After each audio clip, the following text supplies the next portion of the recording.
So I'm in New York for the day, and I just saw a really interesting guitar on Craigslist. So I'm about to go take the subway to meet the guy who's selling it.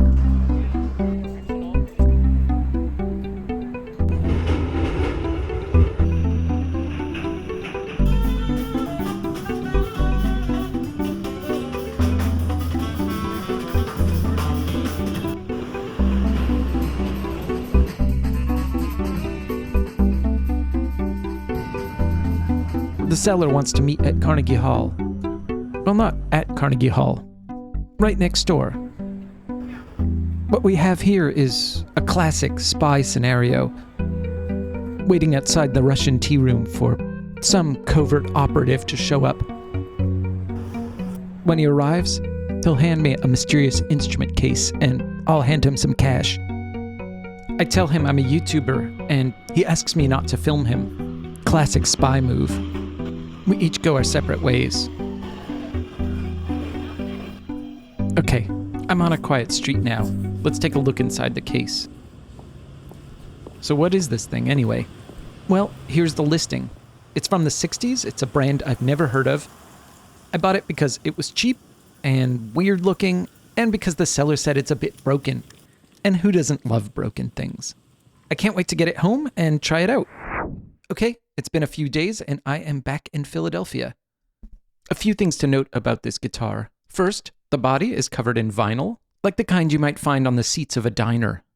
I've never seen that on a guitar before. All the body hardware looks original, but the neck has been replaced with a Squier Stratocaster neck.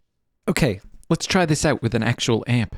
I have, of course, tested it out just on its own, not plugged in, and the neck actually feels really, really good, so I'm pretty excited. Yeah, let's plug it in. That's not a good sign. Okay, I'm getting some sound actually. Let me just, oh, okay, it seems like there's a loose connection with the volume knob. We're gonna have to fix that. Okay, let's hear this thing. Not bad. A lot of like kind of weird staticky noises coming through. But if we can get those cleaned up, the actual pickup seems to sound beautiful.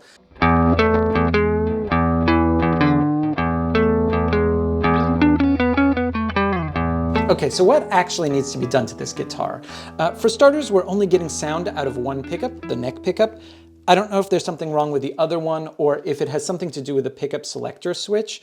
I did notice that when I have it in the middle position, we're not getting any sound at all, so that might be some kind of clue. Then we've got the volume knob issue, which we've already discussed. And then finally, there's this mystery toggle switch. No idea what it's supposed to do, but I am noticing that it refuses to stay in one position, so that's probably not supposed to happen. Let's open this thing up and yeah, see what we find inside. Our first order of business is, of course, to take the strings off. I wonder how many times over the course of my life I've taken strings off of an instrument. Without the tension of the strings, the bridge comes loose from the instrument. I'm going to put it in a plastic container so I don't lose it. Actually, let's move over to the workbench. In order to access the electronics of this instrument, I need to remove the pick guard. By the way, this little screwdriver set from IKEA is really great. It costs $10 and I use it for everything. Okay, we finally got it free. What the heck? There's no grounding wire connecting it to the body. The guitar is hollow. It's like there's a chamber in there. Here's another weird thing. The pickups are actually sitting on top of the pickguard. Like, there's no hole at all in the pickguard. I've never seen that before. Okay, let's take a look at the electronics. It's actually super simple. We've got a volume knob, a tone knob, a capacitor, and then this pickup switch. The only odd thing is this toggle switch, which doesn't seem to be wired up to anything. I'm guessing it broke at some point and somebody decided to fix it by just disconnecting it. My next order of business is to get out my multimeter and measure the resistance of the two variable resistors as well as the two pickups. Each time I take a reading, I write it down on this notepad so I know what replacement parts to order. While this is happening, let's try to do some research about this guitar. Okay, here's what I turned up. Egmond was a Dutch company founded as a shop in 1932. It was started by a retired station master. Over the course of the next 20 years, it would slowly grow into a manufacturer, enjoying modest local success. Until, of course, this new genre, rock and roll, started spreading across the European airwaves. It completely recontextualized what guitars were even for. Egmond's student guitars were, by all accounts, pretty awful, but they were also by far the cheapest instruments available in Europe, and suddenly they were in high demand. To give you a sense of just how big of a boom this was, at the start of the 1950s, this little company was producing 50 instruments a week. A decade later, in 1960, that number had jumped to 2,000 a week. George Harrison, Paul McCartney, and Brian May of Queen are some of the many folks who got their start playing these very basic instruments. Anyway, this stylish model, the Typhoon, was from the mid-60s, a time when the company was at its peak. From the body shape, I would assume they were trying to compete with the likes of Fender, although many of the construction choices, such as the hollowed-out plywood body, make it clear that this was very much still a budget instrument. By the way, the V in the model number apparently stands for vinyl.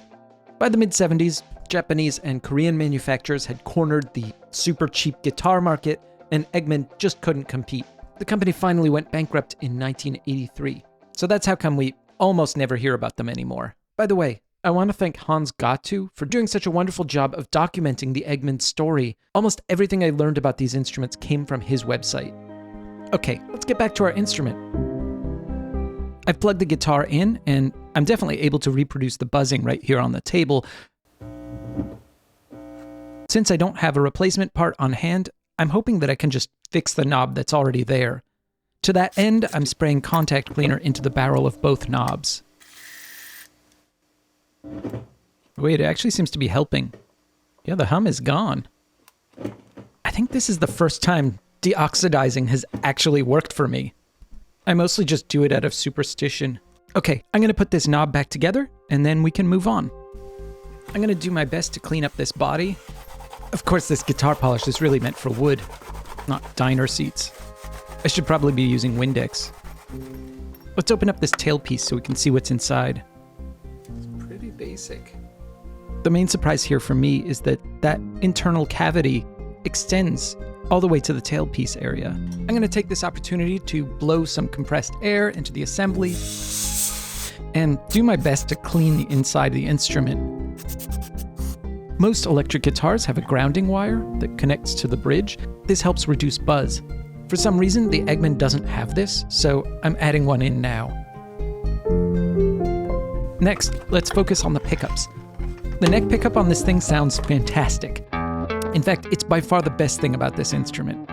The bridge pickup, on the other hand, is completely dead. Ultimately, I'm going to try my hand at rewinding that pickup, but that will have to be for another video. In the meantime, I've got a bunch of random pickups in my parts bin. This humbucker came out of my Squier Mustang when I upgraded the pickups on that, and it looks like it might actually fit. Of course, most guitars have holes in their pickguards, and pickups are designed to work with those holes. In order for this to work, I'll need to snap off these metal risers, but I'm cool with that. I definitely don't want to modify this pickguard, especially if I think there's a chance I might resuscitate the original pickup. So instead, I've got a really weird plan. I'm taking apart this Squier pickup. By the way, this is what that humbucker looks like on the inside. And I'm threading 2 of the original mounting screws through its metal chassis. And in this way, I'm able to kind of screw the naked pickup directly to the pickguard. Unbelievably, I've managed to get the whole thing in. And now all I have to do is resolder it the same way the original pickup was soldered. And then we're gonna screw the pickguard back in. Okay, let's get some strings on this thing. Now that I've got this guitar back together, I think I actually have the perfect song to record with it. I've been working on this track on and off for about 2 years, and now seems like a great time to finish it. I'm starting with the Indie Drums sample library. I'm just gonna lay down a simple bass guitar track. Next, let's play some whole notes with the Egmond.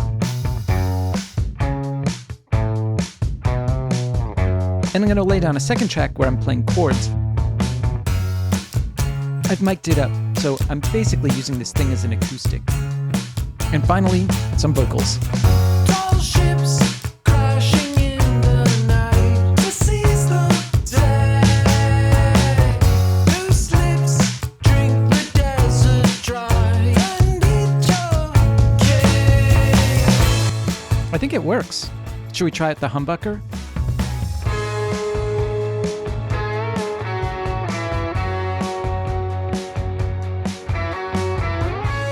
Nice. I remember this pickup sounding good. It's funny, the period of time between 1950 and maybe 1965 was one of intense innovation. Almost all of the iconic guitar models that we know and love today were devised during that period of time. Fender Telecaster, Stratocaster, Les Paul, Gibson SG. They were all released within a few years of each other. And it's the reason that so many classic guitars look like American cars from the 1950s. But the innovation wasn't just happening in America. Companies in Japan, in Germany, in England, and yeah, even the Netherlands were experimenting with the electric guitar. And it's cool to see how each manufacturer handled construction during this period, before the rules had really been set in stone. I mean, there's so many surprises here. From its hollow plywood construction, to the pickups being mounted directly to the rapidly disintegrating pickguard, to the fact that it's covered in vinyl. I have to hand it to them. As silly of an idea as that is, it just is cool looking. All in all, this guitar's a lot of fun. Even if its construction seems a bit dodgy, the original pickup sounds surprisingly good. Obviously, I never had a chance to play its original neck, the one it came with, but the Squier Strat neck that's been bolted onto it feels very comfortable. Okay, I think that is it. The track I recorded in this video can be found on Bandcamp. In fact, I'll leave you now with the chorus to that song.